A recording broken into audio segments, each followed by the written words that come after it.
بسم اللہ الرحمن الرحیم۔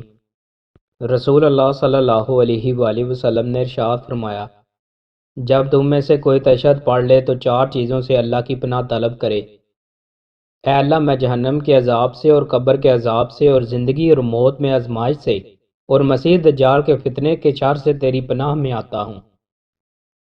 رسول اللہ صلی اللہ علیہ وآلہ وسلم نے ارشاد فرمایا، قسم اللہ کی، اگر تیری رہنمائی سے اللہ تعالیٰ ایک آدمی کو بھی ہدایت دے دے تو یہ تیرے لیے سرخ اونٹ سے جو بہت قیمتی اور عزیز ہوتے ہیں بہتر ہے۔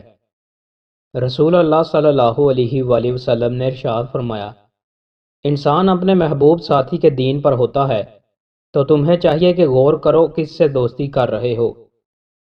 رسول اللہ صلی اللہ علیہ وآلہ وسلم نے ارشاد فرمایا، نفسانی خواہشات سے بچتے رہو کیونکہ یہ آدمی کو اندھا بہرا کر دیتی ہیں۔ رسول اللہ صلی اللہ علیہ وآلہ وسلم نے ارشاد فرمایا، کسی کو نیکی کی تلقین کرنا صدقہ ہے اور کسی کو برائی سے روکنا بھی صدقہ ہے۔ رسول اللہ صلی اللہ علیہ وآلہ وسلم نے ارشاد فرمایا، سخت جھگڑالو شخص اللہ کے نزدیک انتہائی ناپسندیدہ شخص ہے۔ رسول اللہ صلی اللہ علیہ وآلہ وسلم نے ارشاد فرمایا، اللہ کا وہ عمل سب سے زیادہ محبوب ہے جس پر دوام ہو خواہ وہ قلیل ہی ہو۔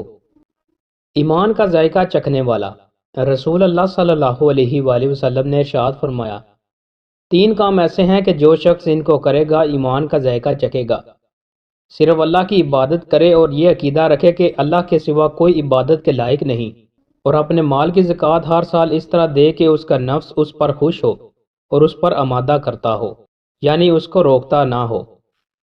دوستوں، مزید اچھی ویڈیوز کے لیے ہمارے چینل کو سبسکرائب لازمی کریں۔ بہت شکریہ۔